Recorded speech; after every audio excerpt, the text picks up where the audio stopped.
Hello all of you, and now let's continue with capital gains. Section 47 हमने last lecture में complete किया. बहुत सारे एग्जेम्पशंस देखे अपन ने, सबको अच्छे से याद रखना है. अब यहां से दो ट्रांजैक्शन इस लेक्चर में अपन देखेंगे. छोटे छोटे दो ट्रांजैक्शन है मगर बहुत ही इंटरेस्टिंग है.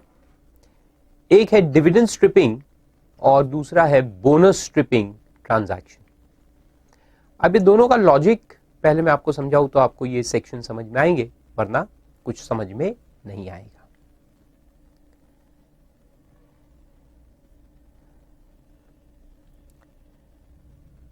डिविडेंड सब जानते हैं कि शेयर होल्डर के हाथ में एग्जेम्प्ट है, राइट, और कंपनी के हाथ में टैक्सेबल है. डिविडेंड डिस्ट्रीब्यूशन टैक्स उस पे लगता है, करेक्ट, ये तो सब जानते हैं. लेकिन ये कब से लगा आप जानते हैं? ये लगा 1997 से. चिड्स थे उस वक्त फाइनेंस मिनिस्टर, और उन्होंने ये नया टाइप का टैक्स लगाया called as dividend distribution tax. उसका भी थोड़ा सा देखो, मैं आपको बैकग्राउंड समझा दूं. हालांकि डिविडेंड डिस्ट्रीब्यूशन टैक्स जब हम पढ़ेंगे तो देखेंगे उसको. 115O उसका सेक्शन है, लेकिन थोड़ा सा ब्रीफ में समझा दूं. वो ऐसा है कि 1997 के पहले, यानी अपन समझ सकते हैं पुराने जमाने में, ओल्ड टाइम्स, जब रिफॉर्म्स शुरू हुए इंडियन टैक्सेशन के अंदर, तो उसके पहले की बात है कि there were very few tax payers. पूरे इंडिया में मिला के कुछ लाख गिनती के टैक्स पेयर्स थे. बाकी सब तो कोई टैक्स पे ही नहीं करता था, सब ब्लैक मनी था या अनडिस्क्लोज मनी. और ये जो टैक्स पेयर्स थे ये भी बहुत कम टैक्स इधर उधर कुछ पे करते थे. नाउ द पॉइंट वाज कि dividend was taxable in the hands of the shareholder at that time. 97 के पहले डिविडेंड शेयर होल्डर के हाथ में टैक्सेबल था. और ये एक बहुत बड़ा ग्रीवेंस था शेयर होल्डिंग कम्युनिटी का कि एक कंपनी है, वो अपना प्रॉफिट अर्न करती है. मान लो कि 100 रुपए का प्रॉफिट अर्न किया, तो ये 100 रुपए पे 30% टैक्स, सरचार्ज सेस तो अभी बाजू रखते हैं, 30% टैक्स वो पे करेगी, तो उसके हाथ में बचेगा 70 रुपीज. ये 70 रुपीज में से, यानी कि टैक्स पे होने के बाद का जो प्रॉफिट होता है, इसको अपन प्रॉफिट आफ्टर टैक्स कहते हैं. इसमें से डिविडेंड बांटा जाता है. डिविडेंड बाद में बढ़ता है, प्रॉफिट पे टैक्स लगने के बाद डिविडेंड डिस्ट्रीब्यूट होता है.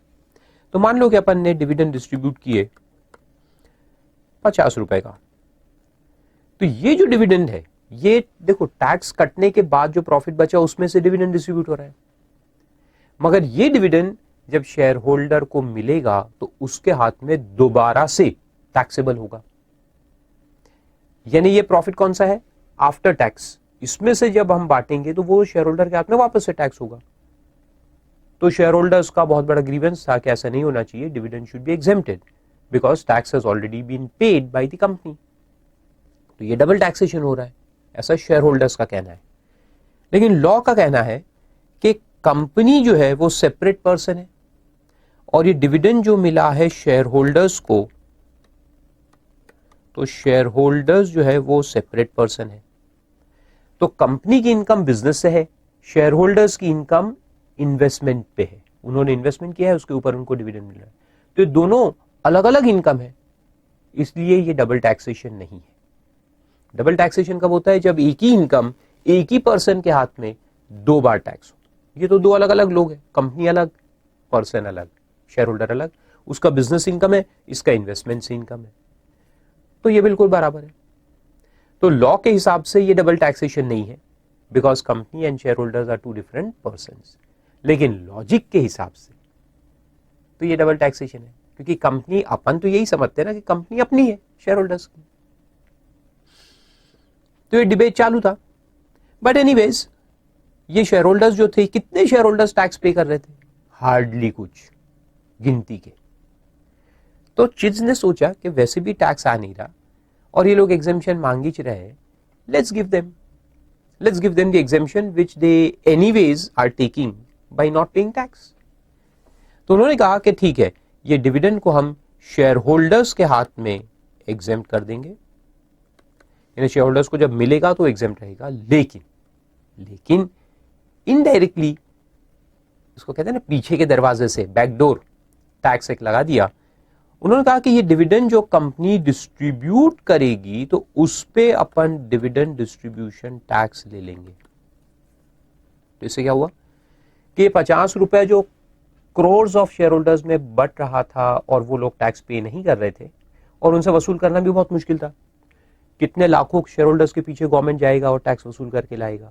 Not possible. तो उन्होंने कहा कंपनीज कितनी है, चुनिंदा चंद कंपनीज होती है ना, गिनती की कंपनीज है, पूरे इंडिया में मिला लो तो कितनी कंपनीज होगी? More than round about 1 lakh, उससे ज्यादा क्या होंगी? उसमें से भी आधी तो बंद पड़ी हुई है, जो रनिंग कंपनीज है दे वुड बी हार्डली 30-40,000। उनसे टैक्स वसूल करना तो आसान है, तो उनके ऊपर टैक्स लगा दिया, calling it as dividend distribution tax. और हर कंपनी जो डिविडेंड बांटती है वो कोई ब्लैक में तो बांट नहीं सकती, तो सब आरओसी में रिकॉर्ड सबमिट करना होता है, तो वो आसान है वसूल करना।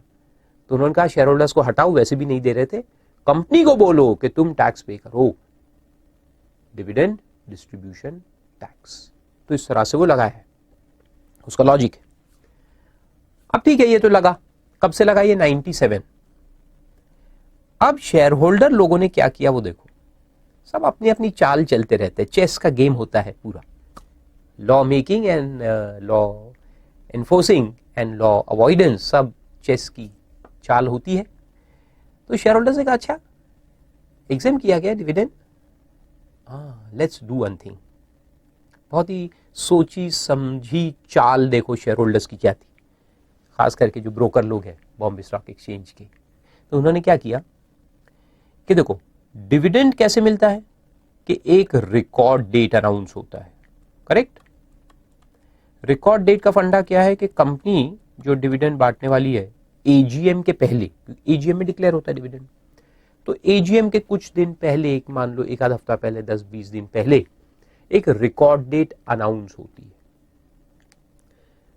जो भी शेयर होल्डर्स के नाम रजिस्टर में होंगे इस दिन पे, उनको डिविडेंड मिलेगा। जो एजीएम अनाउंस होगा वो डिविडेंड इन लोगों को मिलेगा। किन लोगों को? जिनके नाम शेयर होल्डर रजिस्टर में होंगे, यानी मेंबर्स रजिस्टर में होंगे on the date which is announced by the company as record date. तो होता ही है कि परचेज सेल तो चालू होता है ना, तो कंटिन्यूअसली शेयर होल्डर रजिस्टर तो चेंज होते रहते, तो डिविडेंड देंगे तो देंगे किसको? तो रिकॉर्ड डेट पे जिन लोगों के नाम होंगे उनको देंगे। ये फंडा है, सिंपल है। अब हम क्या करेंगे कि शेयर मार्केट को स्टडी करते रहेंगे, और जैसे ही हमें पता चला कि फलानी कंपनी ने रिकॉर्ड डेट अनाउंस किया है, ये सीजन नॉर्मली जून, जुलाई, अगस्त, सितंबर ये रहता है, डिविडेंड का सीजन होता है जब कंपनीज अपने एजीएम्स करती है ना। तो एक कंपनी ने रिकॉर्ड डेट अनाउंस किया तो वो बोर्ड मीटिंग में डिविडेंड भी तो प्रपोज करते ना, तो वो मालूम रहता है मार्केट में कि ये कंपनी इतना इतना डिविडेंड देने वाली है, और ये रिकॉर्ड डेट जो है 1-2 हफ्ते पहले से अनाउंस होता है। तो अपने को मालूम है कि रिकॉर्ड डेट अनाउंस हो गया है, तो हम इस कंपनी के शेयर्स मार्केट से खरीदेंगे। We will acquire the shares. मान लो कि रेट चल रहा है 270 पर शेयर, तो ठीक है, हम 270 में शेयर परचेज कर लेंगे। कर लिया, गुड। फिर उसको रजिस्टर करा लो, तो अपने नाम पे शेयर आ जाएगा रिकॉर्ड डेट के पहले। अच्छा, ये प्राइस जो चलता है, ये आपने पढ़ा अकाउंट्स में, जो प्राइस शेयर का चलता है रिकॉर्ड डेट के पहले, ये कौन सा होता है? कम डिविडेंड प्राइस, यानी इसमें डिविडेंड इंक्लूसिव है। फिर रिकॉर्ड डेट पे क्योंकि अपना नाम है तो अपने को डिविडेंड मिल जाएगा। तो on this date we receive dividend of से 40 रुपीज पर शेयर। अनाउंस था 40 रुपए, 100 रुपए का शेयर था, 40% डिविडेंड अनाउंस्ड है। मार्केट रेट 270 था, तो अपने 270 में खरीद लिया, फिर हमको डिविडेंड मिल गया। डिविडेंड मिल जाने का मतलब क्या है कि ये जो प्राइस है, देखो अभी समझो लॉजिक, ये जो प्राइस है कौन सा है? कम डिविडेंड प्राइस। कम डिविडेंड प्राइस से डिविडेंड निकल गया, तो जब डिविडेंड निकल गया तो ये प्राइस फिर बाद में क्या हो जाता है, एक्स डिविडेंड प्राइस। तो प्राइस मार्केट में कम होगा बिकॉज ऑफ पे आउट ऑफ डिविडेंड। तो इसको अपन कहते हैं कम डिविडेंड प्राइस। फिर डिविडेंड निकल जाने से बाद में क्या हो जाएगा, एक्स डिविडेंड। जब वो एक्स डिविडेंड हो जाएगा हम उसको बेच देंगे, सेल कर देंगे। तो मान लो कि 40 रुपए से ही कम हुआ तो वो कितना होगा, 230 हो जाएगा। मान लो कि कुछ मार्केट में कुछ और गिराव आया और 230 में अपने को बेचना पड़ा, ठीक है, कोई प्रॉब्लम नहीं। तो मान लो कि अपन 2 फिगर्स लेता हूं मैं, या 3 फिगर्स लेता हूं मैं। हमने सेल किया, या तो हमने सेल किया, अच्छा जरूरी नहीं कि 40 रुपए से ही गिरे, कभी 40 रुपए से कम भी हो सकता है, एग्जैक्ट हो सकता है, या ज्यादा भी हो सकता है, as a case may be. तो अपन तीनों फिगर्स लेते हैं। पहले केस में लेते हैं कि अपन ने 250 में सेल किया, we are able to sell at 250, very good.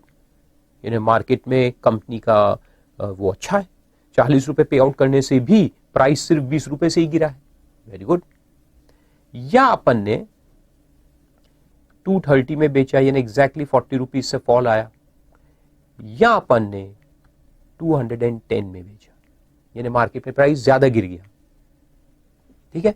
अब तीनों सिचुएशन में क्या होने वाला है देखो। तो डिविडेंड मिल गया अपने को, फिर अपन ने बेच दिया। ये पूरा टाइम कितना है, रिकॉर्ड डेट के 5-6 दिन पहले खरीदा, 3-4 दिन में बेच दिया, यानी period of holding is very less. Period of holding is hardly 1 week here and 1 week there, means maximum 15 days, बल्कि उससे भी कम हो सकता है। तो ये शॉर्ट टर्म आने वाला है। Sale is short term capital asset. अब इसमें से जब हम कॉस्ट माइनस करेंगे तो कॉस्ट तो 270 है,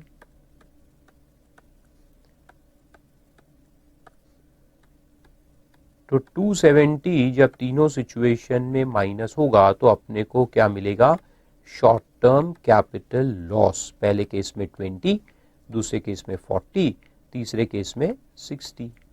ये क्या है अपना शॉर्ट टर्म कैपिटल लॉस आ गया है तीनों सिचुएशन के अंदर। अब ये लॉस आया इसको हम दूसरे जो अपने शॉर्ट टर्म कैपिटल गेन या लॉन्ग टर्म कैपिटल गेन वगैरह जो भी होगा इस साल, उससे सेट ऑफ करेंगे, है? उससे क्या करेंगे, सेट ऑफ। और सेट ऑफ करके टैक्स सेविंग करेंगे।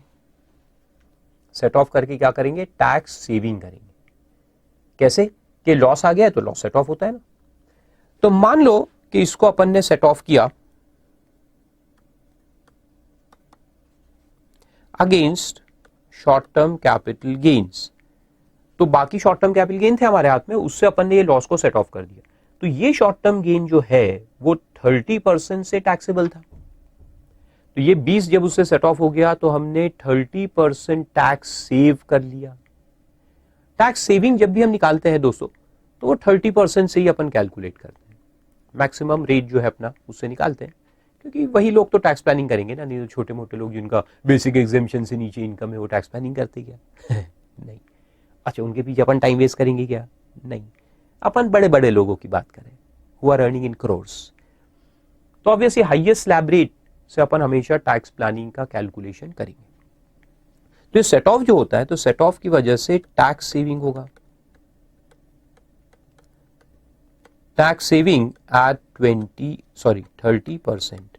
हाँ, अगर लॉन्ग टर्म गेन से सेट ऑफ हो रहा है तो फिर 20% से टैक्स सेविंग होगा, क्योंकि लॉन्ग टर्म गेन का टैक्स 20% होता है। लेकिन अपन तो शॉर्ट टर्म गेन से सेट ऑफ करेंगे। अच्छा, वो शॉर्ट टर्म गेन आप कहेंगे हमारे पास नहीं है तो मैं बताऊंगा कैसे लाना, रुक जाओ अभी। आज मैं अच्छे मूड में हूँ, आपको बहुत सारे टैक्स प्लानिंग सिखाता हूँ, ठीक है। तो 30% टैक्स बचा है, तो 20 रुपीज सेट ऑफ किया तो उस पर 30% टैक्स यानी कितना सेव हुआ, 6 रुपए। Tax saving is 6। 40 रुपए पे 12 और 60 का 30% 18, तो ये अपना टैक्स सेविंग हुआ। अब देखते हैं कि हमने मार्केट में इस तरह के ट्रांजैक्शन करके कुछ कमाया कि लूज ही किया, वो देखते हैं। कॉस्ट बेनिफिट एनालिसिस करते हैं। यहां तक लिखा आपने, टैक्स सेविंग हो गया। Now let's do cost benefit analysis. तो पहले केस में टोटल बेनिफिट अपन निकालते हैं,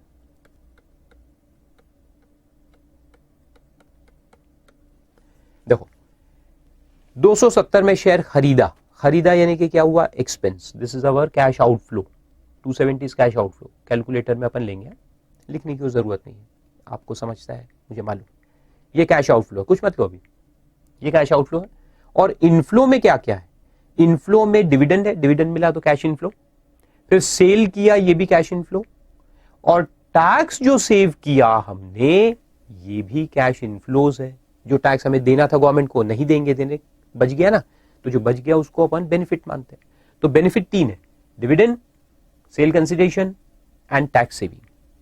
तो ये 3 को ऐड करेंगे और उसमें से 270 माइनस करेंगे तो अपने को नेट कैश बेनिफिट मिलेगा, ignoring brokerage for the time being.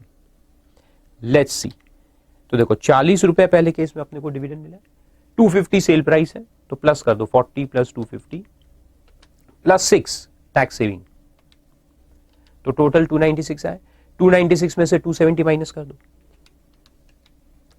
यानी टोटल बेनिफिट अपना आया 26,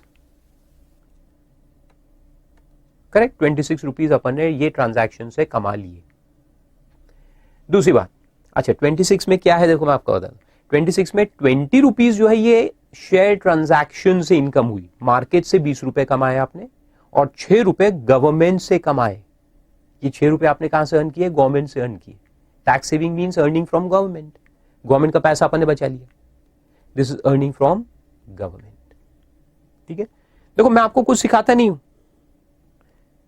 ये सब लोग कर रहे थे, मैंने आपको बताया, people were doing this post 97, जब डिविडेंड एग्जेम्प्ट हुआ तो ये ट्रांजैक्शन लोगों ने शुरू किए, ऐसा लोग करने लगे, वो मैं आपको समझा रहा हूं। नहीं तो आप कहेंगे फारूक सर टैक्स सेविंग सिखाते हैं, नहीं नहीं, मैं तो क्या है कि टीचर हूं ना, मुझे सब बताना है कि लोग क्या करते हैं। हिस्ट्री के टीचर है, हिटलर की कहानी पढ़ा रहा है तो ऐसे थोड़ी कि वो हिटलर खुद टीचर है ये नहीं, टीचर हिटलर है ऐसे थोड़ी, कहानी बतानी पड़ती है जो हकीकत है, जो सच है। दूसरे केस में देखो 40 लो प्लस 230 प्लस 12, 282 आए, 282 में से माइनस कर दो 270, तो 12 रुपए, 12 रुपए का अर्निंग आपका नेट। और ये 12 रुपए जो है तो आपने मार्केट से एक भी रुपया नहीं कमाया, देखो आप इस ट्रांजैक्शन के अंदर, you haven't earned a single rupee from the market. आपने 270 मार्केट में इन्वेस्ट किया और आपको 270 मार्केट से वापस मिल गए, कैसे, 40 रुपए डिविडेंड के नाम से और 230 sale consideration, 230 plus 40 270, so you invested 270, you receive back 270, market income 0, but you saved 12 rupees of income tax, so that is your net earning. तीसरा केस देखते हैं, 40 प्लस 210 प्लस 18 माइनस 270, तो यहां 2 रुपए का आपको लॉस हुआ है,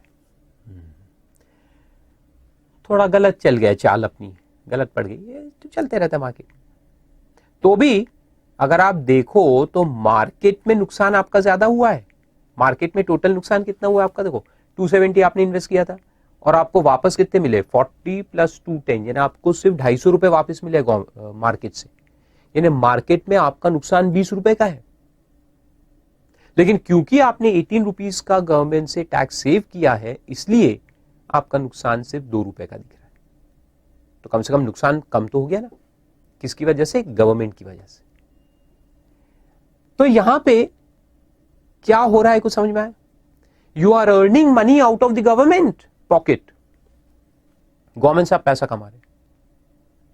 तो ये लगे गवर्नमेंट को 97 के बाद बहुत साल लगे, 2001 में उन्होंने एक अमेंडमेंट लाया, वो जाके उनको समझ में आया कि लोग कुछ तो भी काड़ी कर रहे हैं, लोग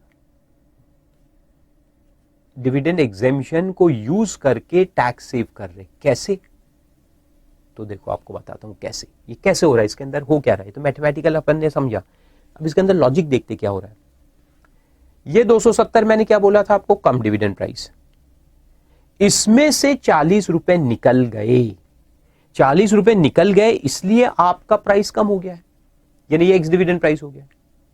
तो जब कोई चीज में से, एक संतरा है, संतरे का छिलका अपन निकाल लेते हैं, तो अंदर का बच जाएगा ना, फिर उसका वेट कम हो जाएगा संतरे का, है ना। तो वो छिलका निकालना, उसको क्या कहते हैं, स्ट्रिपिंग। उसको स्ट्रिपिंग कहते हैं। संतरे का फ्रूट है, उसका आपने छिलका निकाल लिया, यानी कि स्ट्रिप कर दिया। स्ट्रिप करने से उसका वेट कम हो गया। सिमिलरली ये जो प्राइस था कम डिविडेंड, उसमें से जब डिविडेंड निकल गया, यानी डिविडेंड स्ट्रिप हो गया, तो उसका प्राइस कम हो गया। तो ये कोई मार्केट से नुकसान थोड़ी हुआ है, मार्केट में ट्रेडिंग से नुकसान हुआ, ऐसा नहीं है। डिविडेंड निकल जाने की वजह से प्राइस कम हुआ है, और आप उसको लॉस क्लेम करके सेट ऑफ कर रहे हो, और ये लॉस जो है वो एक्चुअली डिविडेंड को रिप्रेजेंट कर रहा है। तो डिविडेंड इनकम है जो एग्जेम्प्ट है, और इसकी वजह से जो लॉस आया वो आप क्लेम करोगे और सेट ऑफ लोगे। हाँ, तो उससे आप टैक्स प्लानिंग कर रहे हैं। तो गवर्नमेंट ने देखा कि ये तो गलत बात है, इधर जो डिविडेंड मिला वो एग्जेम्प्ट है, और फिर लॉस क्लेम करोगे आप। यानी कैसे, देखो ये होता है ना, लोग, मेरे एक दोस्त था मालूम है, बहुत चालाक था। वो क्या करता था कि हम कोई भी बचपन में पैसे वैसे ही कम रहते थे हमारे पास, पॉकेट मनी बहुत कम मिलता था उस जमाने में, तो काफी कम था। तो हम जाते थे कभी आइसक्रीम खाने, तो what used to do is, और ये आप मत करना है, ये कोई मैं सिखा नहीं रहा किसी को, आइसक्रीम का कप लिया, उसमें आधा खा लेता था। अपने यहाँ क्या है कि कोई भी दुकान में आप जाओगे तो चींटियां, कीड़े मकोड़े घूमते ही रहते हैं आजू बाजू में। That is our Indian standard of any normal restaurant. तो वो देखते रहता है, कहीं पे कुछ दिखा कि हाँ एक चींटी वहां घूम रही है, उसको धीरे से पकड़ता था, आइसक्रीम में डाल देता था, फिर वेटर को बुलाता था, वेटर इधर हो, ये देखो क्या है, चींटियां तुम्हारे, कीड़े मकोड़े घूम रहे हो, कंप्लेंट करूंगा, ये करूंगा, चिल्लाता था। तो वेटर भी डर जाता था, मालिक के पास सब इसमें चींटी निकली, अरे उसको जल्दी दूसरा दे दो। तो आधा आइसक्रीम खा लिया, मलाई मार लिया है? और फिर रिप्लेस भी करेगा। फिर एक बार है ना, तो एक बार वेटर ने पकड़ा था उसको, एक ही होटल में 3-4 बार जब हो गया, तो वेटर भी साला सीख गया कि साला कुछ तो भी गड़बड़ है, तो देख रहा था दूर से इसको।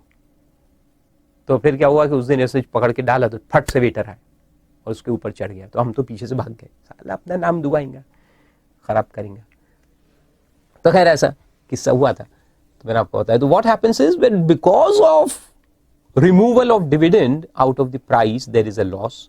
जो निकाला तुमने पैसा वो एग्जेम्प्ट है, और जो लॉस आया वो सेट ऑफ करोगे। तो गवर्नमेंट ने कहा नहीं नहीं नहीं, ये गलत काम हो रहा है।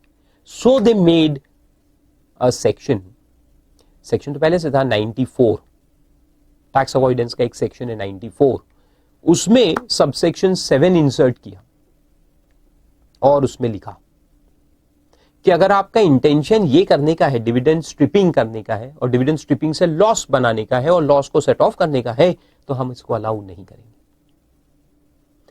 अच्छा, अपन समझेंगे कैसे कि एसएससी का इंटेंशन ये था? अरे एक आदमी कभी भी परचेज और सेल तो कर ही सकता है ना, परचेज किया, सेल किया, लॉस आया, तो क्या मेरे को लॉस डिसअलाउ कर देंगे? नहीं। तो गवर्नमेंट ने कहा कि आपका इंटेंशन डिविडेंड स्ट्रिपिंग का है या नहीं, ये अपन एक बात से निकालेंगे, एक फैक्ट देख करके ये इंटेंशन जज करेंगे। तो वो फैक्ट क्या होगा? तो गवर्नमेंट ने कहा फैक्ट ये होगा कि आपने ये जो परचेज किया है, देखो रिकॉर्ड डेट के पहले परचेज किया है, तो गवर्नमेंट ने कहा कि अगर आप रिकॉर्ड डेट के 3 महीने पहले, रिकॉर्ड डेट से 3 महीने पहले का जो टाइम है, उसमें अगर आप एक्विजिशन करोगे, और आपका सेल जो है वो भी 3 महीने के अंदर होगा फ्रॉम द रिकॉर्ड डेट, यानी एक तरफ रिकॉर्ड डेट के 3 महीने पहले में परचेज किया, रिकॉर्ड डेट के बाद 3 महीने में अगर हमने सेल किया है, तो आपका इंटेंशन यही होगा, ऐसा माना जाएगा। डिविडेंड स्ट्रिपिंग का आपका इंटेंशन होगा, और डिविडेंड स्ट्रिपिंग से लॉस क्रिएट करने का इंटेंशन होगा, ऐसा अपन मानेंगे। और ये शेयर्स की बात कर रहा हूं अभी मैं, I am talking about shares. तो पहले शेयर्स पे आया था सेक्शन, इसलिए तो उन्होंने कहा 3 महीने पहले में अगर परचेज किया है और बाद के 3 महीने में अगर आपने बेचा है, तो आपका इंटेंशन डिविडेंड स्ट्रिपिंग का है, ये माना जाएगा। और इस सिचुएशन में अब हम क्या करेंगे तो 94.7 में गवर्नमेंट ने लिखा, यहां से थोड़ा सा मैं मिटा देता हूं, आप लोगों ने लिखा नहीं इसको, तो ये लॉस आया अपना। तो गवर्नमेंट अब कहता है कि हम ये जो लॉस आया है ये पूरा अलाउ नहीं करेंगे आपको सेट ऑफ। ये लॉस अगर डिविडेंड से कम है या डिविडेंड जितना है तो उतना लॉस हम आपको सेट ऑफ अलाउ नहीं करेंगे, क्योंकि वो डिविडेंड निकल जाने की वजह से आ रहा है। लेकिन अगर आपका लॉस 40 रुपए से ऊपर है तो वो मार्केट लॉस है, वो मार्केट की वजह से आया है, वो डिविडेंड स्ट्रिपिंग की वजह से नहीं है। डिविडेंड स्ट्रिपिंग की वजह से लॉस कितना है? 40, यानी डिविडेंड निकल जाने से प्राइस कितने से कम होना चाहिए? 40। तो अगर आपका लॉस 40 या उससे कम है तो वो लॉस टोटली डिसअलाउ किया जाएगा। लेकिन अगर आपका लॉस 40 से ज्यादा है, यानी वो मार्केट से लॉस आया है, फिर वो अलाउ होगा। तो इसलिए अपन क्या करेंगे, इसमें से डिडक्ट कर देंगे 94.7 के हिसाब से to the extent of dividend, यानी कि loss to the extent of dividend जो है उतना अपन हटा देंगे, यानी उतना अपन माइनस कर देंगे, उतना आपको अलाउ नहीं करेंगे। तो देखो 20 रुपए लॉस है और 40 रुपए डिविडेंड है, यानी 20-40 के अंदर ही है, तो ये 20 पूरा माइनस हो जाएगा, फुल माइनस हो जाएगा। तो फिर आपका जो अलाउएबल लॉस है, allowed to be set off जो रहेगा वो 0 हो जाएगा। दूसरी बात, आपका 40 का लॉस है और 40 का ही डिविडेंड है, तो पूरा 40 माइनस हो जाएगा। तो यहां भी आपको अलाउएबल कितना रहेगा? 0। यानी आपका लॉस अगर 40 का डिविडेंड है तो आपका लॉस अगर 40 या उससे कम है तो वो पूरा डिसअलाउ कर देंगे अपन, क्योंकि वो डिविडेंड की वजह से आ रहा है, ऐसा मानेंगे। लेकिन अगर आपका लॉस 60 है तो फिर उसमें से अपन डिविडेंड तक का माइनस कर देंगे 40, और बाकी जो 20 है ये अलाउ करेंगे। Means you can set of only 20 and not 40। 60 में से आपको 40 का सेट ऑफ डिसअलाउ होगा, 20 अलाउ करेंगे। आया समझ में? सिंपल है। तो ये गवर्नमेंट ने तोड़ निकाला टैक्स अवॉइडेंस को रोकने के लिए। लेकिन ये कब लगेगा, कब अपन ये डिसअलाउ करेंगे 94.7 में? जब परचेज 3 महीने के अंदर है पहले और सेल 3 महीने के अंदर है बाद में। The shares are acquired within 3 months before record date and sold within 3 months after the record date. Then the loss arising shall be disallowed to the extent of dividend received. The loss arising shall be disallowed to the extent of dividend received. And the balance, if any, will be allowed to be set off. अब ये provisions अपने को बचना है और tax planning करना ही है, तो फिर क्या करना होगा? 3 महीने तक इंतजार करना होगा रिकॉर्ड डेट के बाद, और फिर बेचो। 3 महीने के बाद बेचो तो फिर ये डिसअलाउ जो किया अपन ने ये नहीं होगा, फिर आपको पूरा लॉस अलाउ होगा। Means your investment time should be more than 3 months after the record date. तो रिकॉर्ड डेट के पहले परचेज कर लो, लेकिन 3 महीने तक बेचने का नहीं, उसके बाद बेचने का। उसके बाद बेचोगे तो ये जो हमने डिसअलाउ किया ना 94.7 में, ये नहीं करेंगे। तो एग्जाम में एक बार क्वेश्चन आया था, बहुत सिंपल क्वेश्चन, कि रिकॉर्ड डेट के पहले परचेज किया है और कुछ शेयर्स 3 महीने के अंदर बेचे हैं और कुछ शेयर्स फिर 3 महीने के बाद बेचे, तो निकालने का था कैपिटल गेन। तो जो 3 महीने के अंदर वाला है उसमें से डिविडेंड जो है उतना लॉस अपन डिसअलाउ करेंगे, और जो 3 महीने के बाद वाला सेल है उसमें कुछ भी नहीं करेंगे, उसमें पूरा अलाउ करेंगे। सिंपल कैलकुलेशन था, 5 मार्क का क्वेश्चन था। अच्छा, समझ में कैसा आएगा कि ये 94.7 के ऊपर क्वेश्चन है? तो अभी तक तो बहुत बार देखे ना हमने शेयर्स वगैरह के कैलकुलेशन, अगर उसमें डिविडेंड वर्ड कहीं बीच में दिख जाए क्वेश्चन में, डिविडेंड, रिकॉर्ड डेट, ये अगर बीच में आ जाए तो समझ जाना कि ये 94.7 के ऊपर है। फिर चेक करने का, 3 महीने इधर 3 महीने उधर, और फिर उसके हिसाब से लॉस को अलाउ करने का, ठीक है। सेकेंडली, बाद में फिर और एक अमेंडमेंट आया और ये सेक्शन यूनिट्स पे भी लगाया गया, यूनिट्स ऑफ म्यूचुअल फंड उस पे भी लगाया गया। तो उसमें बस एक डिफरेंस है, यूनिट यानी ये शेयर्स को आप यूनिट से रिप्लेस कर दो। We purchase a unit of a mutual fund and then we receive the dividend, mutual fund में डिविडेंड मिलता है, and then we sell the units and incur loss. तो वहां पे भी सेम करेंगे अपन, लॉस को डिसअलाउ करेंगे to the extent of dividend received. लेकिन वहां पर ये जो 3 महीने का टाइम है सेल का, वो यूनिट्स के केस में 9 मंथ्स का है, बस उतना याद रखो। यानी 9 मंथ्स में कभी भी बेचोगे तो अपन 94/7 अप्लाई करेंगे। तो शेयर्स में 3 महीने हैं और यूनिट्स के केस में 9 मंथ्स। परचेज जो है वो सेम है, 3 मंथ्स बिफोर। परचेज दोनों में 3 महीने ही है, acquisition within 3 months before record date. लेकिन सेल जो है यूनिट्स में वो 9 मंथ्स तक कवर होता है कि अगर आप 9 महीने के अंदर कभी भी बेचोगे तो डिविडेंड जो मिला है वो पहले माइनस होगा लॉस में से।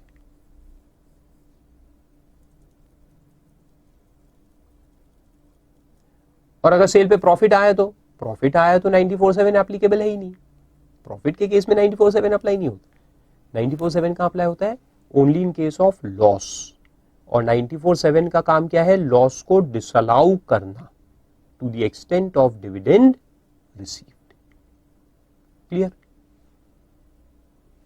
तो ऐसा है 94/7 सेक्शन। और प्रॉब्लम आ गया तो क्या करेंगे अपन? ये जो हमने किया अभी ऐसे ही प्रॉब्लम रहेगा। परचेज प्राइस दिया रहेगा, डिविडेंड दिया रहेगा और सेल प्राइस दिया रहेगा। Calculate the loss which is allowed to be set off. Simple.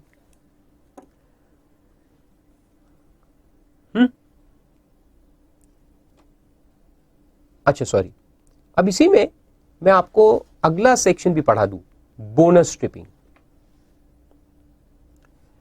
अच्छा, बोनस ट्रिपिंग में जाने के पहले मैं आपको एक बात बताने वाला था कि ये शॉर्ट टर्म लॉस अपन खड़ा करते थे। ये ट्रांजैक्शन देखो लोग ऐसे ही करते थे, इसको पंटर्स कहते थे। तो परचेज करो, डिविडेंड लो, बेच दो, परचेज करो।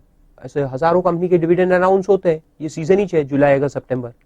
तो लोग क्या करते थे मार्केट पे, purchase take dividend sell, purchase take dividend sell, ऐसे मल्टीपल ट्रांजैक्शंस करते थे हर कंपनी के और लॉस खड़ा करते थे। अब लॉस तो खड़ा कर लिया अपन ने बुक्स में, उसको सेट ऑफ करने के लिए इनकम भी तो चाहिए ना, तभी तो टैक्स प्लानिंग होता। तो इनकम कहां से आएंगी, शॉर्ट टर्म गेन कहां से आएगा? तो वो एक मैं आपको बताता हूं। देखो, now this is a genuine tax planning which can be done by you even today. इसमें कोई रिस्ट्रिक्शन नहीं है। वो ऐसा है कि डिबेंचर्स पे मैंने आपको कहा था ना, बहुत पहले अपन वो पढ़ रहे थे, क्या कहते हैं उसको, इंडेक्सेशन। इंडेक्सेशन में मैंने आपको बताया था ना कि डिबेंचर्स पे इंडेक्सेशन नहीं मिलता। क्यों?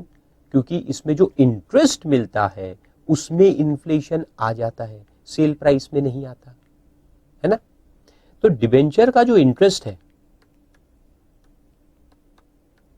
ये इंटरेस्ट टैक्सेबल है under which head? Income from other sources, if it is not trading security. अगर ट्रेडिंग वाला है तो जाएगा बिजनेस हेड में, वो तो सिंपल है, लेकिन अदरवाइज आईओएस में जाएगा।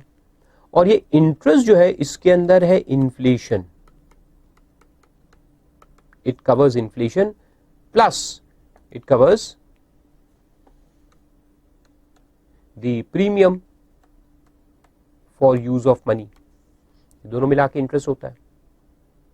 और ये इन्फ्लेशन अल्टीमेटली टैक्सेबल हो रहा है। देखो, अच्छी बात है क्या? नहीं, वेरी बैड। इन्फ्लेशन टैक्सेबल हो रहा है, very bad, you shouldn't do it. तो करना क्या चाहिए आपने?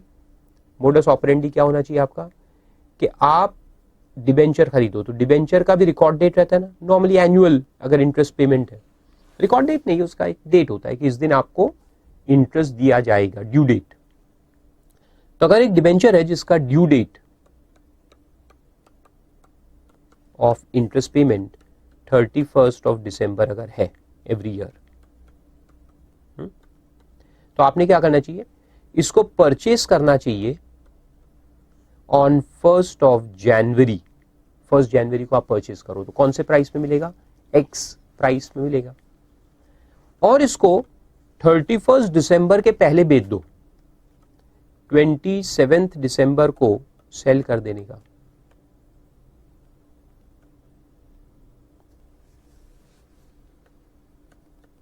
बेच डालने का।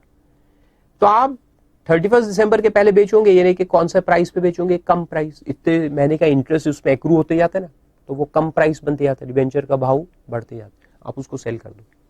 तो मान लो कि 100 में खरीदा और अगर 10% इंटरेस्ट है तो ऑलमोस्ट 31 दिसंबर तक अपन पहुंच ही गए, तो कम से कम 109 तो आ ही गया होगा ना, 110 ना सही 109 तक तो प्राइस आ ही गया होगा।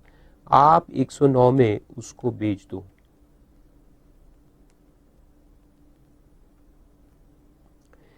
तो 1 साल के अंदर बेच दिया ना आपने, तो ये जो प्रॉफिट आपका आया, जो कि एक्चुअली इंटरेस्ट की वजह से आ रहा है, क्योंकि इंटरेस्ट एड ऑन हो रहा है इसलिए प्राइस बढ़ रहा है, ये है तो इंटरेस्ट, लेकिन क्योंकि ये सेल है तो ये 9 रुपए को अपन क्या मानेंगे, शॉर्ट टर्म कैपिटल गेन।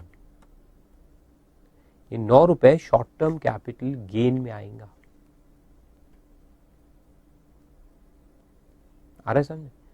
और क्योंकि ये शॉर्ट टर्म कैपिटल गेन में आएगा, इससे अपन वो वाला लॉस जो अपन ने खड़ा किए थे ना वो सेट ऑफ करेंगे। आ रहा समझ? तो कोई भी इंसान अपना, अगर उसको एक पर्सन को ले, अगर उसको मान लो कि 10 करोड़ का इन्वेस्टमेंट करना है मार्केट में, बड़े बड़े जो लोग होते, तो अपन क्या करेंगे, उसका 7-8 करोड़ अपन का इन्वेस्ट करेंगे इक्विटी में, है ना, ज्यादा ही होगा अगर वो बहुत ही डायनेमिक पर्सन होगा, रिस्क टेकिंग गाई, तो 7-8 करोड़ अपन इक्विटी मार्केट में डाल देंगे।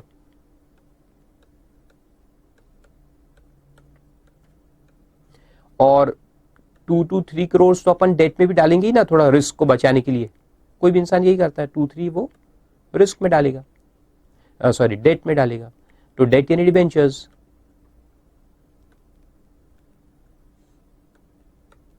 है ना, तो ये अपन डाल के रखेंगे। तो यहां जो अपन डालेंगे पैसा, देखो इसमें गेन खड़ा करेंगे। कैसे? नेवर रिसीव इंटरेस्ट, इंटरेस्ट कभी नहीं मिलना चाहिए। इंटरेस्ट मिलाना तो पूरा टैक्सेबल होता है आईओएस में, और वो भी 30%। Don't receive interest, always sell the debentures at cum price just before the due date, और उसमें क्या खड़ा करो, शॉर्ट टर्म गेन। इसमें शॉर्ट टर्म गेन आने दो जितना आता है, और यहां से अपन वो वाले ट्रांजैक्शन करेंगे, परचेज करेंगे, 3 महीने तक होल्ड करेंगे, 3 महीने होल्ड करने के बाद बेचेंगे। तो उसमें डिविडेंड स्ट्रिपिंग आप कर सकते हो, शेयर्स परचेज करो, रिकॉर्ड डेट के बाद 3 महीने तक रखो, फिर बेचो। तो वहां आप लॉस खड़ा करो, ये लॉस को वहां इनकम से सेट ऑफ कर दो, तो आपको मॉनेटरी लॉस नहीं हो रहा। इसमें समझ में आ रहा है ना, डिविडेंड स्ट्रिपिंग में मॉनेटरी लॉस नहीं होता, वो 40 रुपए डिविडेंड निकल जाने की वजह से उधर लॉस आता है, और वो अपन सेट ऑफ करके इनकम टैक्स सेव कर सकते हैं। So this you can do, 3 महीने तक होल्ड करने का, एब्सोल्यूट लीगल टैक्स प्लानिंग। चलो आगे चलते हैं। ऐसे तो बहुत सारे मेरे पास legal tax planning devices, nothing illegal. तो अब मैं आपको बताता हूं बोनस स्ट्रिपिंग। बोनस स्ट्रिपिंग कैसे चालू हुआ, देखो। अब यूनिट्स को जब यहां उन्होंने लिया, यूनिट्स ऑफ म्यूचुअल फंड को 94(7) में डाल दिया, तो यूनिट में ऐसा हुआ कि अगर आप, जैसे यूनिट के भी रिकॉर्ड डेट होते हैं। अच्छा, यूनिट्स में क्या होता है कि म्यूचुअल फंड कंपनी का कोई ऐसा नहीं रहता कि साल में एक ही बार डिविडेंड देंगे, वो तो मार्केट के ऊपर डिपेंड करता है। अगर मार्केट राइजिंग है और बहुत प्रॉफिट हो रहा है म्यूचुअल फंड में, तो वो धड़ाधड़ हर महीने भी डिविडेंड दे सकते हैं, every 3 months they can give dividend, तो बार बार उनका डिविडेंड आता है। और मार्केट फॉलिंग है तो सालों तक डिविडेंड नहीं मिले, ऐसा भी हो सकता है। So it all depends on the market. Company में क्या होता है कि एक फिक्स टेन्योर होता है, नॉर्मली अपन एक आध बार इंटरिम डिविडेंड दे देंगे और फिर फाइनल डिविडेंड होता है, लेकिन यूनिट पे कभी भी आता है। तो यूनिट में जब ये 94(7) गवर्नमेंट ने डाला, तो वहां पे वो हजम नहीं हुआ लोगों को, यार यूनिट्स में क्यों इसको डाला, और वो भी 9 मंथ्स तक डाला है। 9 मंथ्स में अगर कभी भी बेचोगे तो वो लॉस आया, तो तुम्हारा जो डिविडेंड मिला था वो उसमें से माइनस हो जाएगा। तो यूनिट्स में कुछ म्यूचुअल फंड्स ने एक तरीका निकाला। क्या तरीका निकाला? देखो, ये अपना रिकॉर्ड डेट है। अभी यूनिट में क्या होता है कि प्राइसिंग जो है उसका, मार्केट प्राइस, उसको अपन एनएवी कहते हैं, है ना, वो सब आपको मालूम है। नेट एसेट वैल्यू, जिसपे यूनिट खरीदा और बेचा जाता है। और यूनिट को अपन मार्केट में जाके नहीं बेचते, जो म्यूचुअल फंड कंपनी है उसी को बेचते हैं, उसी से खरीदते हैं, उसी को बेचते हैं, उसी से खरीदते हैं, चलते रहता है। ओपन एंडेड म्यूचुअल फंड्स होते हैं, so they can buy and they can sell the units at any point of time. तो वो बाइंग सेलिंग जो होता है वो एनएवी पे होता है। तो हर म्यूचुअल फंड का एक एनएवी हर दिन आते रहता है, और एनएवी हर दिन चेंज होते रहता है डिपेंडिंग अपॉन देयर पोर्टफोलियो, कि कितने शेयर्स उनके पोर्टफोलियो में है और वो कैसे परफॉर्म कर रहे हैं, उसके बेसिस पे उसका यूनिट का वैल्यू हर दिन आता है। उसको अपन कहते हैं नेट एसेट वैल्यू। तो चलो, रिकॉर्ड डेट के पहले अपने फंड का एनएवी चल रहा था 200, ठीक है, और म्यूचुअल फंड सोच रहा है कि अपन है ना तो 100 रुपए का डिविडेंड दे दे, 100 रुपए का डिविडेंड देने का प्लान है। तो 100 रुपए अगर इसमें से हटा देंगे तो एनएवी कम होकर कितना हो जाएगा? 100 रुपए पे आ जाएंगे। अब डिविडेंड देंगे और फिर ये लोग क्या है कि बाद में उसको बेचेंगे, तो बेचेंगे तो बाद में एनएवी तो 100 रुपए ही चल रहा ना, तो लॉस आएगा 100 रुपए का। वो लॉस डिसअलाउ कर दिया जाएगा 94(7) के अंदर। तो म्यूचुअल फंड वालों ने सोचा, अच्छा देखो 100 में आप कंफ्यूज होंगे, मैं कहता हूं अपने को 80 रुपए बांटना है, तो अगर 80 रुपए डिविडेंड बांट दे तो एनएवी दर कितना हो जाएगा बाद में? 120। तो लोग जब 120 में बेचेंगे और 200 का खरीदी है परचेज प्राइस, तो उनको 80 रुपए का लॉस दिखेगा। 80 रुपए का लॉस अलाउ नहीं होगा। 9 मंथ्स तक अगर कोई भी बेचेगा ना तो 80 रुपए अलाउ नहीं होगा 94(7) के अंदर।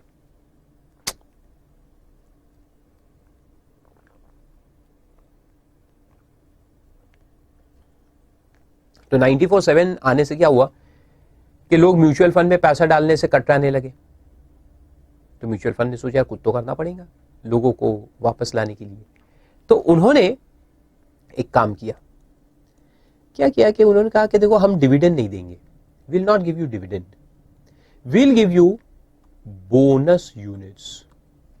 हम आपको बोनस में यूनिट दे देते हैं। तो कैसे? कि 1 पे 1 दे देते हैं, 1 पे 1 बोनस यूनिट दे देंगे।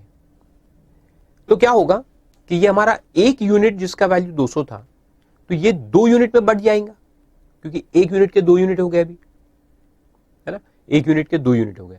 और म्यूचुअल फंड का जो अमाउंट है फंड, वो तो एक ही है, उतना ही है, यूनिट्स डबल हो गए। तो अगर डबल हो गए यूनिट्स और फंड के वैल्यू को आप यूनिट से डिवाइड करोगे तो एनएवी आधा हो जाएगा। जो 1 यूनिट का एनएवी था वो 2 यूनिट में स्प्लिट हो जाएंगे, करेक्ट। तो बाद में ये जैसे बोनस बढ़ जाएगा तो बाद का एनएवी जो होगा वो 100 रुपए आ जाएंगे, क्योंकि 1 to 1 बोनस आ गया। आ रहे हैं समझ में? गुड। तो ये जब 200 था तो अपन ने क्या किया, इसको बाई किया, वी बॉट द यूनिट। और बाद में अच्छा यहां अपने को बोनस यूनिट मिला,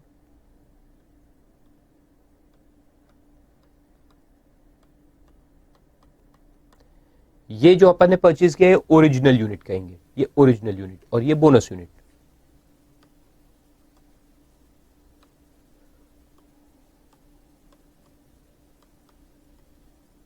ये ओरिजिनल यूनिट अपने पास आया, उसके ऊपर अपने को एक बोनस यूनिट मिला, अपने पास 2 यूनिट हो गए। अब मैंने क्या किया, देखो मैंने इसके बाद में 9 महीने के अंदर ओरिजिनल यूनिट बेचा, इस प्राइस पे मैंने सेल किया। क्या बेचा? Sale of original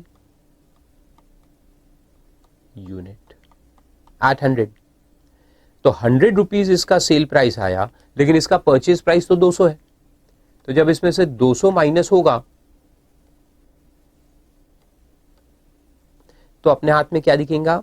short term capital loss of 100। Loss आ गया, ये लॉस अपन सेट ऑफ कर देंगे दूसरे शॉर्ट टर्म गेन से और 30% टैक्स सेविंग कर लेंगे। यानी 100 रुपए का लॉस जब सेट ऑफ होगा दूसरे शॉर्ट टर्म गेन से, तो अपना टैक्स सेविंग कितना होगा, टैक्स सेव्ड 30।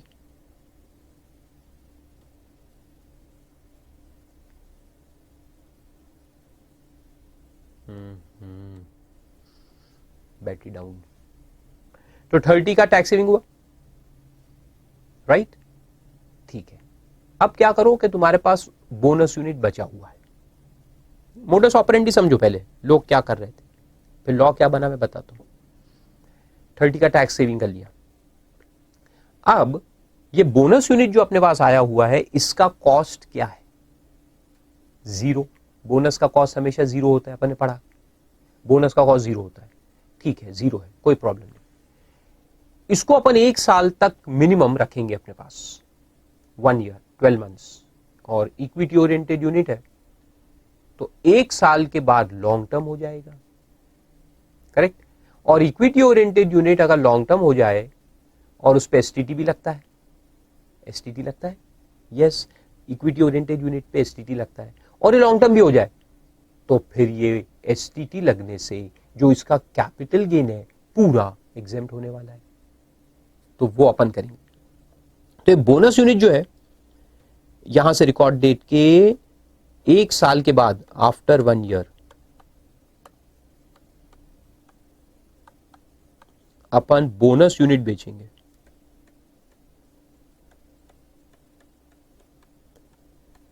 और मान लो कि कोई फ्लक्चुएशन नहीं है तो उसका भी एनएवी 100 रुपए ही, मान लो कि कुछ भी इतने समय में इंक्रीमेंट नहीं हुआ, ऑफ कोर्स इतना रिस्क आपको लेना है। तो बोनस यूनिट जिसका एनएवी 100 रुपए हो गया है, एनएवी तो 100 रुपए हो गया ना, लेकिन परचेस प्राइस 0 है, एनएवी 100 है, और मान लो कि 1 साल बाद भी 100 ही है, अपन उसको वहां बेच देंगे 100 रुपए में। उसमें से कॉस्ट कितना माइनस होगा, 0। बोनस यूनिट का कॉस्ट 0 है, तो अपने हाथ में लॉन्ग टर्म कैपिटल गेन आएगा 100 का, लॉन्ग टर्म, क्योंकि 1 साल के बाद बेच रहे हैं, आफ्टर 12 मंथ्स। और क्योंकि इसमें एसटीटी लगा होगा ये पूरा एग्जेम्प्ट हो जाएगा, exempt under section 1038।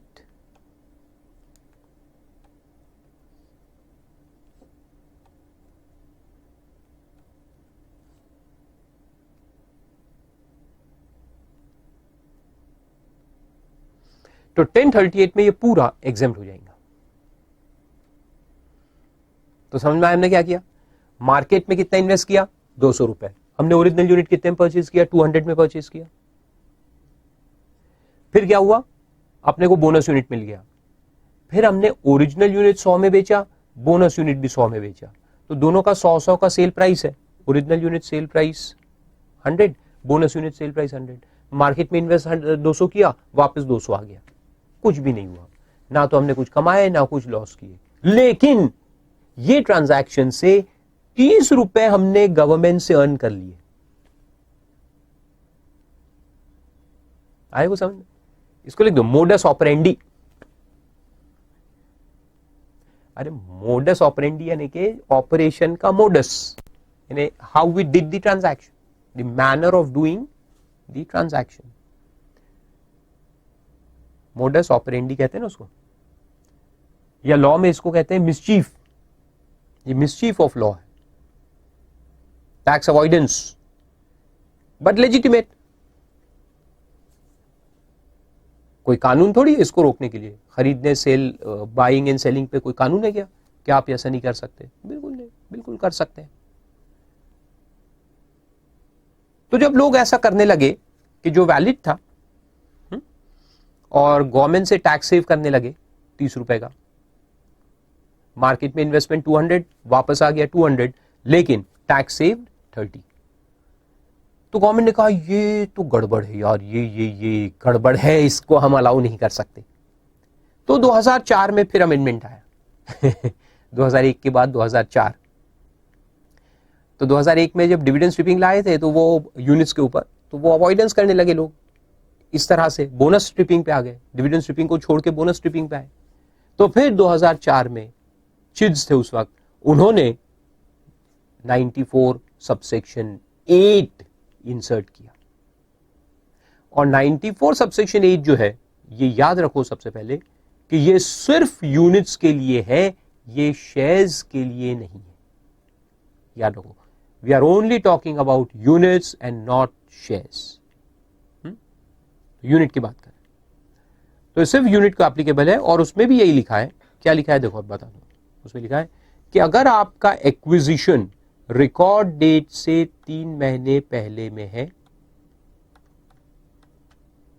you have acquired the units within 3 months before record date, and you are selling your original unit within 9 months from the record date. Record date से 9 months के अंदर अगर आप ओरिजिनल यूनिट बेचते हो without selling the bonus unit. अब एक बात बताऊं, पहले आप रुक जाओ, देखो मैं एक बात और बताऊंगा। ये पूरा टैक्स प्लानिंग जो है ना, ये तभी है, देखो ये तभी है जब अपन बोनस यूनिट को 12 महीने के बाद बेचेंगे, तभी टैक्स प्लानिंग। अगर आप उसको 12 महीने के अंदर बेचोगे ना तो कोई टैक्स प्लानिंग नहीं है। क्यों? क्योंकि उसके इसमें तो शॉर्ट टर्म गेन आएंगे। हाँ ठीक है, एसटीटी लगने से शॉर्ट टर्म गेन 30% से टैक्स नहीं होता, 15% से होता है, तो वहां भी थोड़ा सा प्लानिंग आप कर सकते हैं। कैसे कि ये डिबेंचर वगैरह का जो शॉर्ट टर्म गेन है वो 30% से टैक्सेबल होता है, तो उससे अपन इसको सेट ऑफ कर देंगे लॉस को। और बोनस यूनिट बेचकर जो शॉर्ट टर्म गेन आएगा, शॉर्ट टर्म गेन आएगा, वो 15% से टैक्सेबल कर देंगे, बिकॉज एसटीटी इज पेड। तो 30% सेविंग और 15% पेमेंट, तो वो कर सकते हैं। तो 15% नेट सेविंग हो सकता है आपका, that is possible with in 12 months also. लेकिन जो रियल टैक्स प्लानिंग है वो 12 महीने के बाद होता है, because of long term nature. तो ये जब हुआ तो फिर गवर्नमेंट ने कहा कि नहीं नहीं नहीं, अगर आप ओरिजिनल यूनिट बेचते हो 9 months के अंदर without selling your bonus unit, without selling your bonus unit, तो फिर ये ओरिजिनल यूनिट पे जो लॉस आएगा ये हम कर देंगे टोटली डिसअलाउ, फुल्ली डिसअलाउ कर देंगे इसको।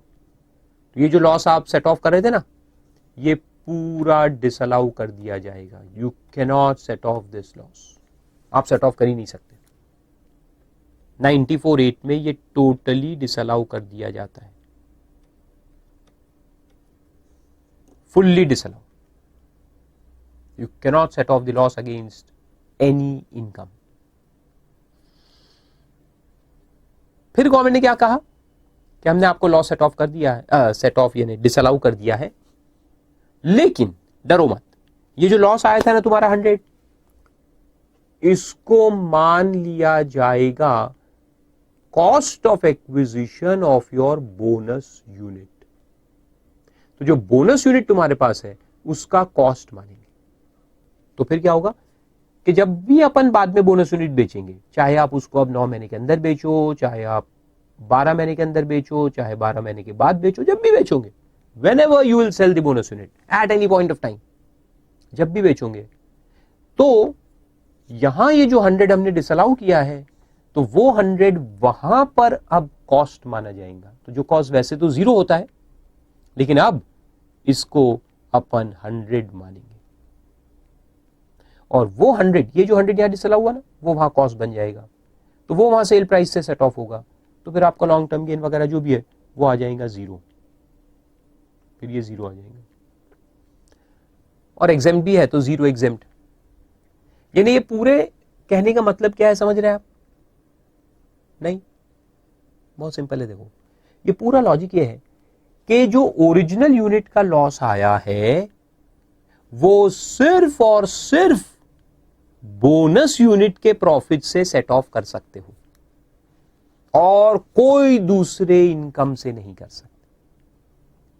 तो वो भी जो प्लानिंग था ना कि अपन इसको बेच दो, ओरिजिनल को बेचो और इसको दूसरे वाले शॉर्ट टर्म गेन से सेट ऑफ करो जहां 30% सेविंग हो रहा है ना, और बोनस को बेच करके 15% टैक्स भरो शॉर्ट टर्म, क्योंकि एसटीटी लगता है, तो वो भी आप नहीं कर सकते।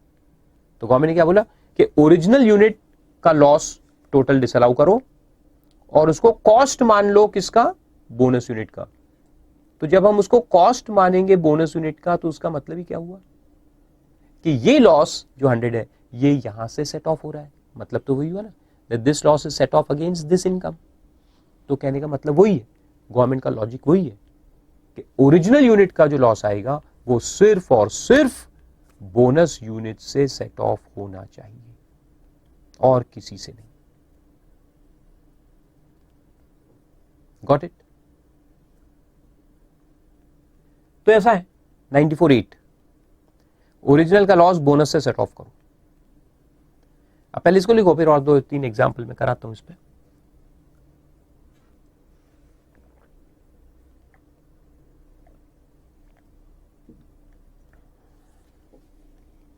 या कॉस्ट में भी 94(8) लिख लो।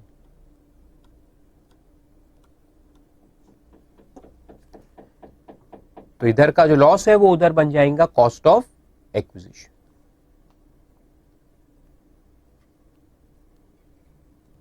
डन? अब देखो इसमें कुछ 2-3 कंट्रोवर्सीज भी है, वो भी आपको बताता हूं एक एक करके। अपन 2-3 एग्जाम्पल है छोटे छोटे। पहले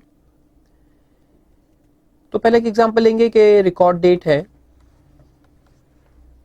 3 अप्रैल 2015 और हमने 2000 यूनिट्स परचेज किए, एक्वायर्ड ऑन 6 मार्च 15, यानी 3 महीने के अंदर, at the rate of 164 per unit. ठीक है, 164 पर यूनिट परचेज। फिर हमने रिकॉर्ड डेट पे अपने को मिले, मान लो कि 1000 बोनस यूनिट्स।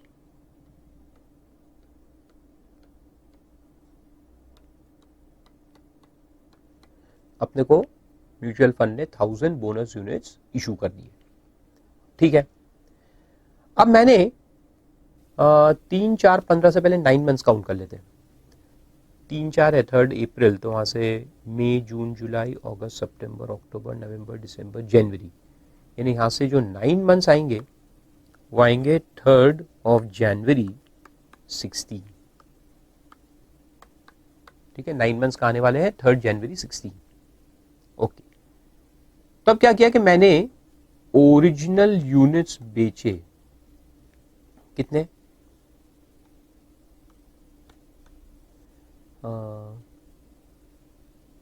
1400 ओरिजिनल यूनिट बेच दिए at the rate of 104 per unit, 104 में बेचे।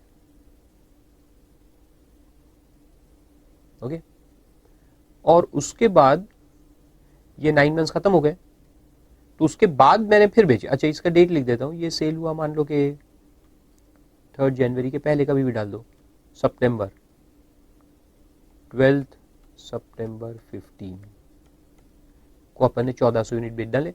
और फिर अपन ने बाद में एक सेल किया 9 मंथ्स खत्म होने के बाद, ऑन से 1 फरवरी 16।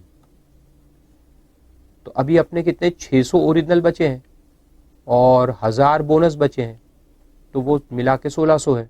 तो 1600 यूनिट अपन ने बाद में बेच डाले at the rate of 110 per unit. अब इसका कैलकुलेशन आपको करना है, करो, ट्राई करो। अच्छा चलो, एक मैं आपको समझा देता हूं पहले। तो देखो 1400 यूनिट बेचे 104 में, तो सेल कंसिडरेशन कितना आएगा? लो कैलकुलेटर में, 1400 इंटू 104, 1,45,600, ये सेल कंसिडरेशन है। अच्छा, अपन ने परचेज कब किए?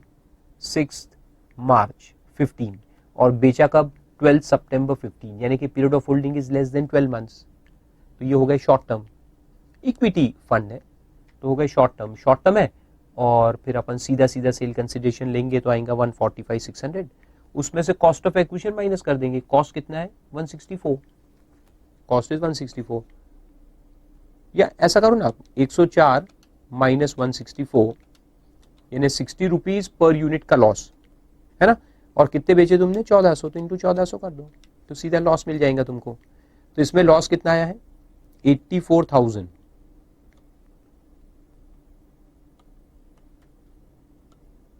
है ना, 84,000 का लॉस है।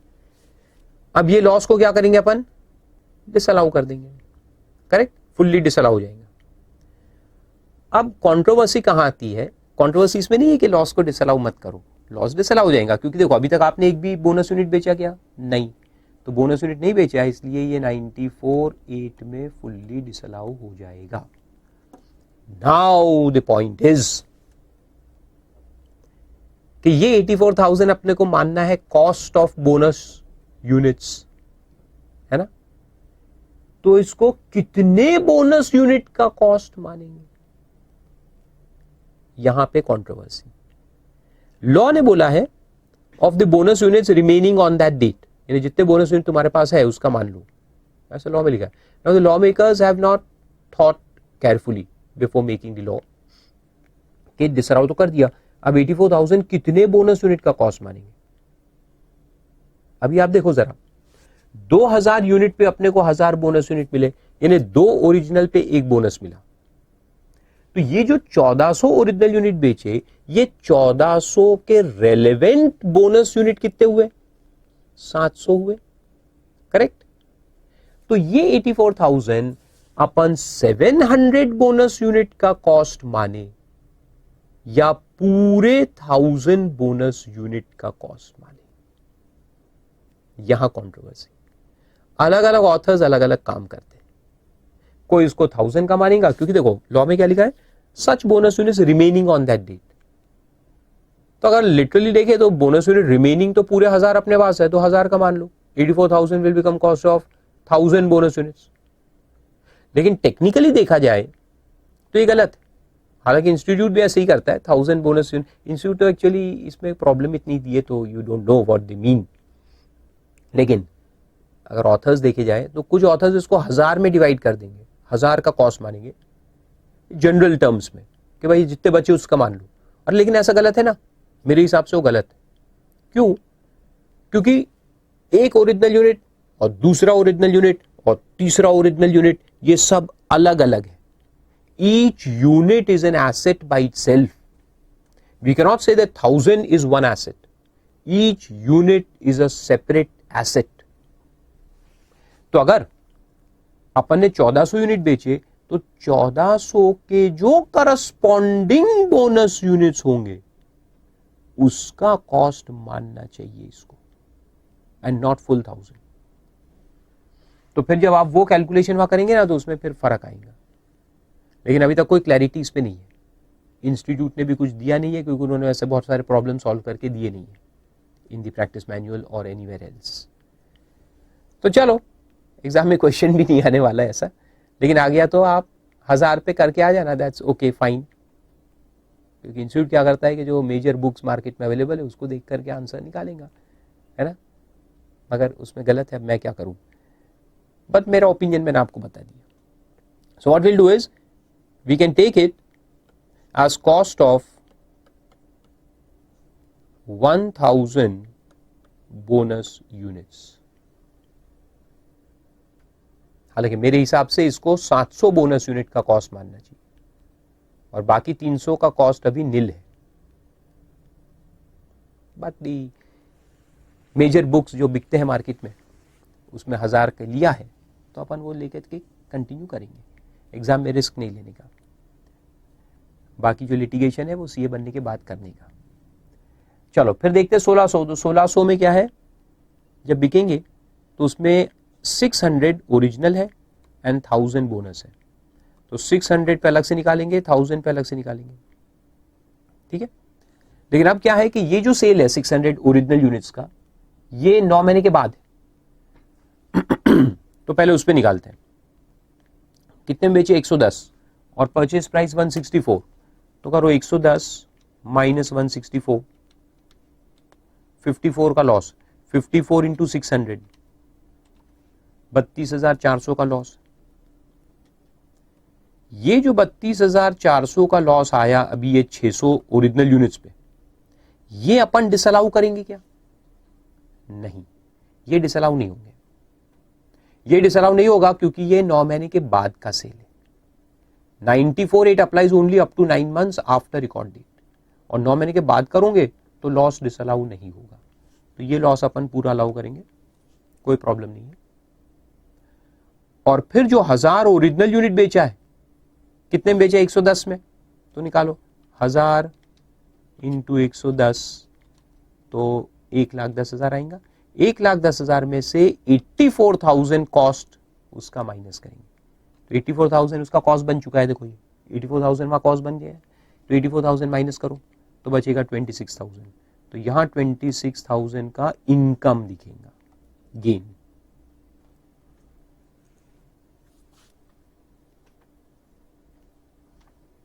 आया? तो 3 कैलकुलेशन होंगे। चलो और एक एग्जांपल देखते हैं।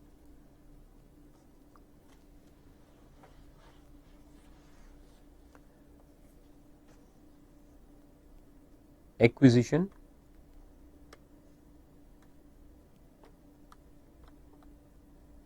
on 10th February 15, 1,000 units at 27 per unit। फिर रिकॉर्ड डेट आया,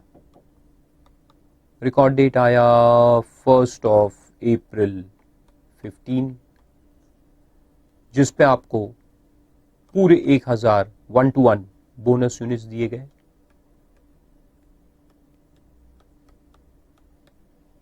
ठीक है, फिर यहां से अगर 9 मंथ्स अपन गिनेंगे तो ये 1 अप्रैल है, तो पूरे 9 मंथ्स ले लो। अप्रैल, मई, जून, जुलाई, अगस्त, सितंबर, अक्टूबर, नवंबर, दिसंबर, 31 दिसंबर 15, ये तुम्हारे 9 मंथ्स। ठीक है, तो हमने उसके पहले 500 ओरिजिनल यूनिट बेचे।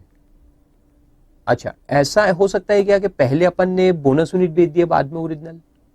नहीं, क्योंकि यूनिट्स जो है ये डीमैट फॉर्म में रहते हैं, उसका कोई फिजिकल फॉर्म नहीं रहता। Units are always in demat form.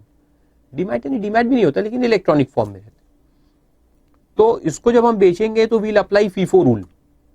तो पहले ओरिजिनल, बाद में ही तो बोनस आए ना, तो पहले जो बिकेगा वो हमेशा ओरिजिनल ही बिकेंगे, फिर बाद में बोनस बिकेंगे। हालांकि एक ऑथर की बुक में मैंने पढ़ा पहले बोनस बेच दिया तो क्या, तो वो गलत है। ऑथर के नाम तो मैं लेता नहीं ऐसे, लेकिन दैट विल बी रॉन्ग, क्योंकि पहले बोनस कैसे बेचेंगे? Since this is in electronic form, the units come in electronic form, और जो हम बेचेंगे तो वो भी अपने को फीफो मेथड से ही चलना पड़ेगा, है ना। तो सबसे पहले ओयू ने ओरिजिनल यूनिट्स अपन ने बेच दिए एट 17 पर यूनिट। फिर उसके बाद हमने 9 महीने के अंदर ही और 800 यूनिट्स बेच दिए। तो 800 में क्या होगा? 500 ओरिजिनल होंगे और 300 बोनस होंगे, ओयू एंड बीयू। और बचे हुए जो कितने बचे अभी? 5 5 3 700 बचे। तो वो 700 बोनस यूनिट फिर अपन ने बाद में बेचे 9 महीने के बाद। अब यहां लिख लो एट 21 एंड मे बी 29। अब करो कैलकुलेट, क्या क्या होगा जरा निकालो। 5 मिनट आपको देता हूं, तो क्या करो, मैं नहीं रुकूंगा 5 मिनट, आप पॉज करो, सॉरी पॉज करके कैलकुलेट करो, फिर लेक्चर आगे चलाओ।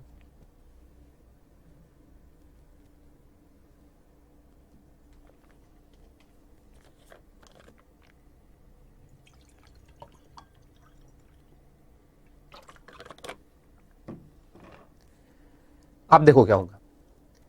ये पहले 500 हमने ओरिजिनल यूनिट बेचे, इस पे क्या आने वाला है? लॉस आने वाला है 10 रुपी पर यूनिट का लॉस है। देखो परचेज प्राइस 27, सेल प्राइस 17 है, तो 10 रुपीज यानी कि 5,000 का लॉस आने वाला है। तो ये जो लॉस आएगा 5,000 ऑफ कोर्स शॉर्ट टर्म ही रहेगा क्योंकि पीरियड ऑफ होल्डिंग तो कम है। तो ये 5,000 का जो लॉस है इसको क्या कर देंगे अपन, डिसअलाउ 94(8) में डिसअलाउ कर देंगे, इसमें 94(8) लगा देंगे, टोटली डिसअलाउ। और डिसअलाउ करने के बाद क्या करेंगे, इसको मान लेंगे कॉस्ट।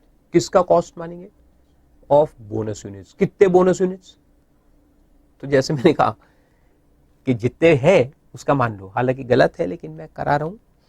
तो ये 1000 यूनिट जो है इसका कॉस्ट मान लेंगे। So this will become cost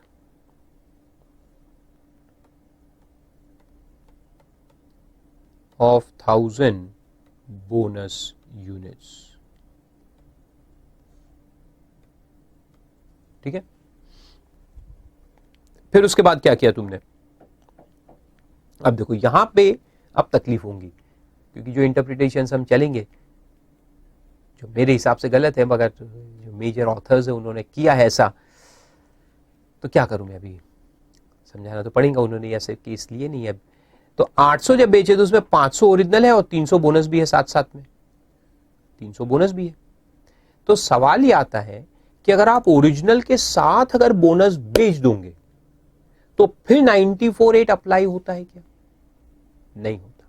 94(8) वहां अप्लाई होता है when you sell the original unit without selling the bonus units, without selling bonus units, तब 94(8) अप्लाई होता है।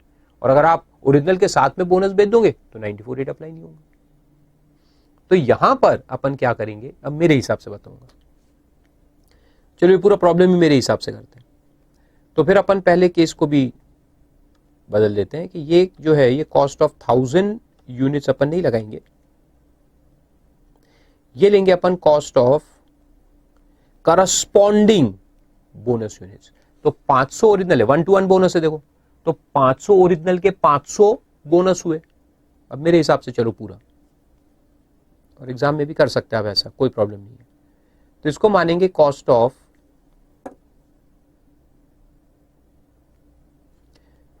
500 बोनस यूनिट्स, इसको 500 बोनस यूनिट का कॉस्ट मान। ठीक है, फिर आगे चलो। अब यहां क्या हुआ, देखो 800 बेचे जिसमें 500 ओरिजिनल है, तो 500 के 500 बोनस यूनिट्स भी होने चाहिए, 500 के 500 बोनस यूनिट। लेकिन इसमें से 300 बोनस यूनिट तुमने बेचे हैं, 300 बेचे हैं और 200 अभी नहीं बेचे हैं। तो ये जो ओरिजिनल यूनिट्स है इसको अपन डिवाइड करेंगे। इसमें क्या बोलेंगे कि 300 ओरिजिनल और उसके 300 करस्पॉन्डिंग बोनस आपने साथ में बेच दी, तो वहां 94(8) अप्लाई नहीं होगा। और 200 ओरिजिनल यूनिट वो बेचे जिसके बोनस नहीं बेचे, तो वहां 94(8) अप्लाई होगा। तो ये 500 को अपन 2 कैटेगरीज में डिवाइड करेंगे, 200 एंड 300। तो ये 300 कौन से, ये 300 का करस्पॉन्डिंग ओरिजिनल और बोनस साथ में बिक गए। और ये 200 वो जिसमें आपने ओरिजिनल बेचा है लेकिन बोनस नहीं बेचा है। ठीक है, तो ये 200 पे जो लॉस आएगा वो अपन 94(8) में डिसअलाउ करेंगे। तो चलो पहले 200 का लॉस निकाल दे। कितना सेल है, 21, परचेज 27, यानी 6 रुपए का लॉस पर यूनिट। 6 इंटू 200, 1200 का लॉस। तो यहां जो 1200 का लॉस आया इसमें अपन 94(8) लगाएंगे। ठीक है, इसको डिसअलाउ कर देंगे। और फिर इसको डिसअलाउ करके कितने बोनस यूनिट का कॉस्ट मानेंगे, 200 करस्पॉन्डिंग।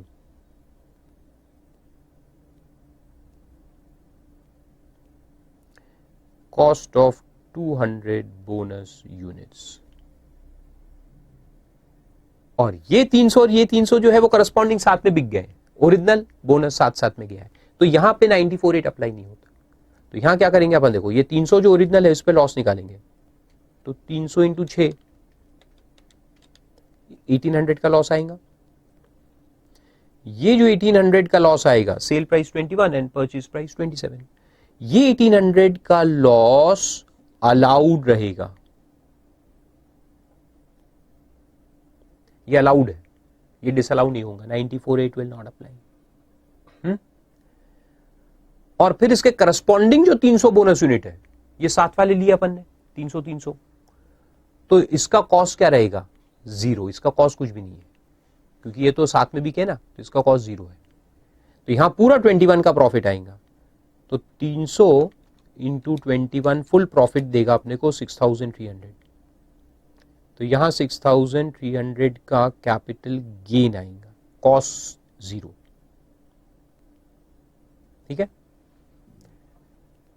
और फिर जो 700 बोनस यूनिट बाद में बेचे, तो ये 700 यूनिट के दो हिस्से हैं, एक ये 500 और एक ये 200, ऐसे दो मिला के वो 700 है। ठीक है। तो उसमें से 500 यूनिट का कॉस्ट कितना है? 5000, और 200 यूनिट का कॉस्ट कितना है? 1200। तो वो वहां माइनस करके अपन कैपिटल गेन निकालेंगे। फिर वो लॉन्ग टर्म है, शॉर्ट टर्म है, जो भी आपको देखना पड़ेगा। तो इसके भी मैं दो हिस्से बना देता हूं, 500 और 200।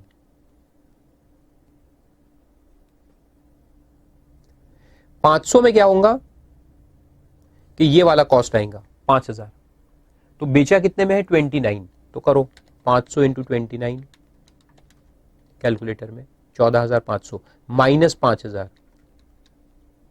आप लिखते जाओ, मेरे पास जगह नहीं है। तो यहां 9500 का गेन आएगा।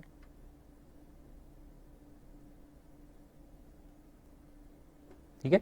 और दूसरे में आएगा 200 इंटू 29 5800 माइनस 1200, ये वाला 1200 जो यहां डिसअलाउ किया ना, इसको 200 का माना था, तो माइनस 1200,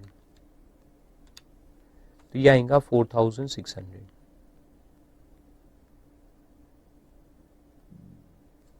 कैपिटल गेन। इतना कैलकुलेशन करना पड़ेगा, इसलिए एग्जाम में आज तक पूछा नहीं है इतने डेप्थ में। लेकिन फिर भी इस लेक्चर को आप 2 बार देखने का, 3 बार 4 बार भी देखो, तो क्लैरिटी आएगी। यानी करस्पॉन्डिंग चलो तो क्या है कि कोई मिस्टेक होने के चांस नहीं। This is the correct interpretation. Corresponding जितने बोनस यूनिट गए, जितने ओरिजिनल बेचे, उसके जो करस्पॉन्डिंग बोनस है उसके ऊपर अपन 94.8 लगाएंगे, उसका कॉस्ट मानेंगे। So guys, these were the 2 sections 94.7 and 94.8। तो देखो इसको पढ़ भी लेते हैं अभी अपन। तो देखो उसमें लिखा है डिविडेंड स्ट्रिपिंग ट्रांजैक्शन 94.7 है, पहले यहां लिख दो आप 94.7। Where any person buys or acquires any security or unit within a period of 3 months prior to record date, and such person sells or transfers such securities within a period of 3 months after record date, or unit within 9 months after the record date। तो unit में 9 महीने है, बाकी में यानी shares में 3 महीने है। The dividend or income on such security or unit received or receivable by the person is exempted, and the dividend is exempt। तो जो dividend उसको मिला वो exempt है।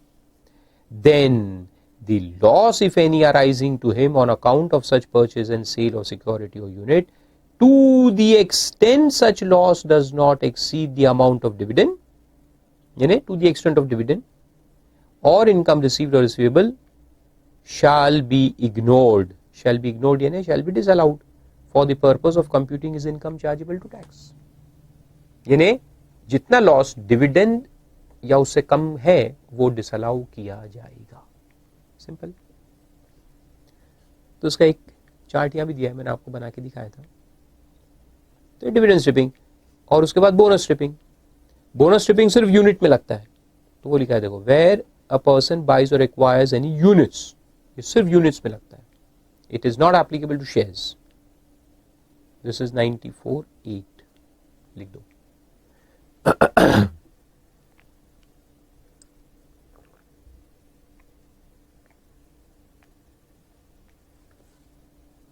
तो क्या लिखा है? बाइज और acquires units within 3 months prior to record date, and additional units are allotted to him, यानी bonus units, on such date यानी on the record date, and such person sells or transfers all or any of the units referred to under clause A यानी original, all or any of the original उसने बेच दिया within a period of 9 months of the record date, while continuing to hold all or any of the additional units, यानी bonus unit को बचा के रखे और ओरिजिनल को भी दिए.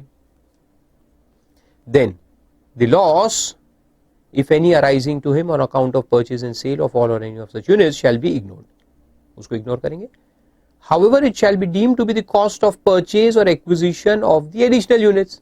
फिर उसको एडिशनल यूनिट का कॉस्ट मान लेंगे, है ना. तो इसका कहने का मतलब क्या है कि ओरिजिनल का लॉस बोनस से सेट ऑफ करो, उसके अलावा किसी और से मत करो. That is the logic.